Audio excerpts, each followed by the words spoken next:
Hello guys, good morning, welcome to our new vlog. সারা রাত না ঘুমিয়ে দুই চোখে ক্লান্তি নিয়ে বেরিয়ে পড়লাম ভোর 4টের সময় দীঘার উদ্দেশ্যে। বাড়ি থেকে ক্যাব বুক করে নিলাম হাওড়া স্টেশন পর্যন্ত। আমাদের ট্রেন তাম্রলিপ্তি এক্সপ্রেস সকাল 6:35-এ ছাড়বে। আর এই যে মহারানী সারা রাত না ঘুমিয়ে এখন গাড়িতে ঘুমাচ্ছে। দেখতে দেখতে আমরা হাওড়া ব্রিজ ক্রস করছি। কলকাতায় সকালের পরিবেশটা কিন্তু খুবই সুন্দর থাকে, বাতাস দূষণমুক্ত এবং চারিদিকে হালকা কুয়াশাময়। তোফার কিন্তু এটাই ফার্স্ট ট্রেন জার্নি, আর ও কিন্তু এই প্রথমবার সমুদ্র দেখবে। নির্দিষ্ট টাইমের আগে আমরা হাওড়া স্টেশন পৌঁছে গেলাম। আমাদের ট্রেন কিন্তু 19 নম্বর প্ল্যাটফর্মে দিয়ে দিয়েছে। আমাদের এই দীঘা ভ্রমণ 3টি পার্টে আমি বিভক্ত করলাম। এটি হলো তার প্রথম পার্ট, এরপরেও 2টি পার্ট আসবে। এটা হলো ট্রেনের ভিতর, 3/3 ছিল সিটগুলি। বেশ কমফোর্টেবলভাবেই আমরা জার্নিটা করলাম, বাট চোখে ছিল প্রচুর ক্লান্তি। তোফা সারা রাত ঘুমাতে দেয়নি। চলন্ত ট্রেন থেকে কিন্তু জানালার বাইরেটা দেখতে দারুণ লাগে। আর এই যে তোফার পাপা তোফাকে জিজ্ঞাসা করছে, তুমি কিসে চড়ছো? ও তো অনেক ছোট, ও তো কিছু বুঝতেই পারছে না, ও বাইরেটা দেখছে, আনন্দ করছে। তারপর নির্দিষ্ট টাইমে আমরা কিন্তু দীঘা স্টেশনে পৌঁছে গেলাম। এই যে দেখা যাচ্ছে, এটা হলো দীঘার নবনির্মিত জগন্নাথ মন্দির।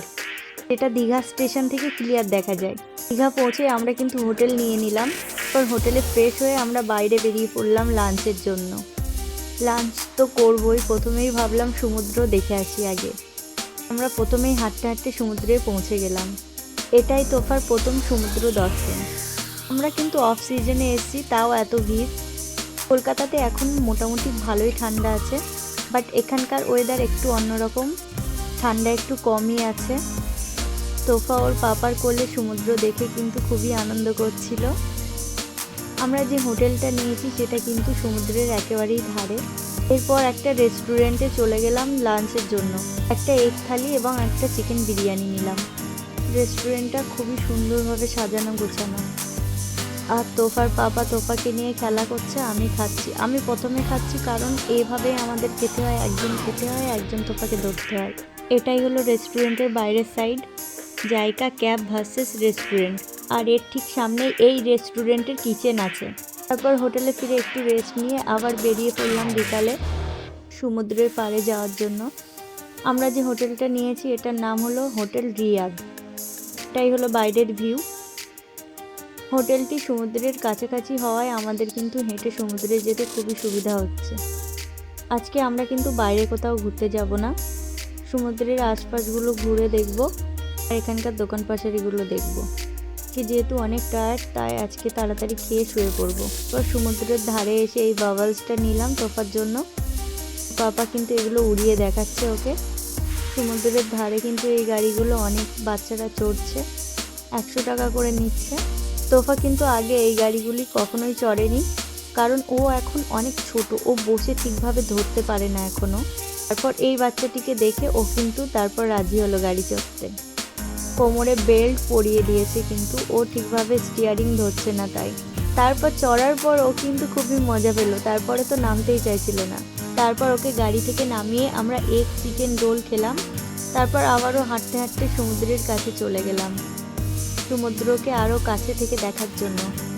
তোফা তো এখন খেতে ব্যস্ত। সন্ধ্যার পর কিন্তু সমুদ্রতে খুব সুন্দর ঢেউ আসছিল। তোফার মধ্যে কোনো রিয়াকশন ছিল না, কারণ ও এখন খুবই ছোট, কোনটা সমুদ্র কোনটা আকাশ কোনটা নদী কিছুই জানে না ও। যদিও বড় হয়ে এই ভিডিওটি দেখে তখন বলবে যে হ্যাঁ, আমি অনেক ছোটোতে সমুদ্র দেখেছিলাম।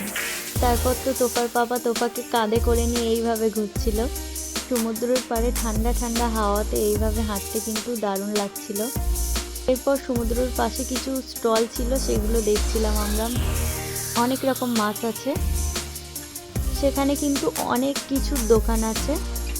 বাচ্চাদের খেলনা, সফট টয়, জুয়েলারি, চশমা, ব্যাগ, অনেক কিছুর দোকান আছে, সাথে খাবারেরও দোকান আছে। আমরা একটা দোকান থেকে তোফাকে কিছু খেলনা কিনে দিলাম। আর এইগুলো পুরোটাই কিন্তু সমুদ্রের ঝিনুক দিয়ে বানানো। আমাদের তোফা কিন্তু বিড়াল দেখলে খুব আনন্দ পায়, সেই জন্য এই দোকান থেকে আমি তোফাকে একটা বিড়াল কিনে দিলাম। আর এই যে তোফা কিন্তু ওর পাপার কাঁধে ঘুমাচ্ছে এখন।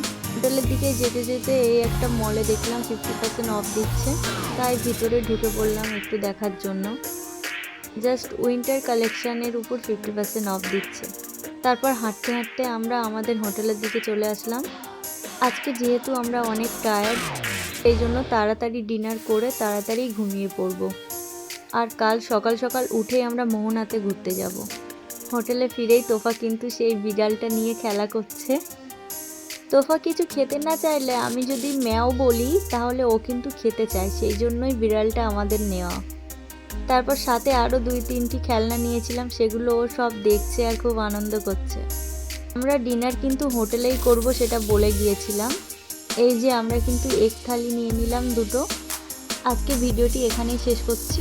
দেখা হচ্ছে পরের ভিডিওতে। দীঘা ভ্রমণ পার্ট 2। Tata, good night.